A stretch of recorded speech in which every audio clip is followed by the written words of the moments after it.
Sabarimala സ്വർണ്ണക്കൊള്ളയിൽ Thiruvithamkoor Devaswom board അംഗം A അജികുമാറിനോട് CPI വിശദീകരണം തേടി. ആലപ്പുഴ ജില്ലാ നേതൃത്വമാണ് വിശദീകരണം ആരാഞ്ഞത്. ഉണ്ണികൃഷ്ണൻ പോറ്റിയുമായുള്ള ബന്ധം പുറത്തു വന്നതിനെ തുടർന്നാണ് CPIയുടെ നടപടി. തിരുവിതാംകൂർ ദേവസ്വം ബോർഡിലെ CPI പ്രതിനിധിയാണ് എ അജികുമാർ. ശബരിമല സ്വർണ്ണമോഷണ വിവാദത്തിലെ കേന്ദ്രബിന്ദുവായ ഉണ്ണികൃഷ്ണൻ പോറ്റിയുമായി അജികുമാറിന് ബന്ധമുണ്ടെന്ന വിവരം പുറത്തു വന്നതിനെ തുടർന്നാണ് CPI ആലപ്പുഴ ജില്ലാ നേതൃത്വം വിശദീകരണം തേടിയത്.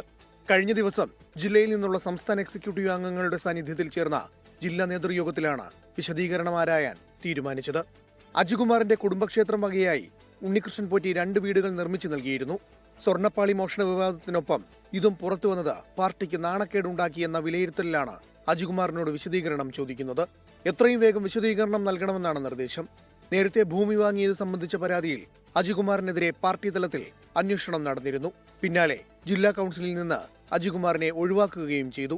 പുതിയ വിവാദത്തിന്റെ പശ്ചാത്തലത്തിൽ കൂടുതൽ നടപടി ഉണ്ടാകുമെന്നാണ് പാർട്ടി ജില്ലാ നേതൃത്വം നൽകുന്ന വിവരം. സ്വർണ്ണപ്പാളി മോഷണ വിവാദത്തിന് പിന്നാലെ അജികുമാർ പാർട്ടി സംസ്ഥാന നേതൃത്വത്തെ കണ്ട് നേരിട്ട് വിശദീകരണം നൽകിയിട്ടുണ്ട്. നിലവിലുള്ള ബോർഡിന്റെ കാലാവധി നീട്ടി നൽകുന്നത് സർക്കാരിന്റെ പരിഗണനയിലാണ്.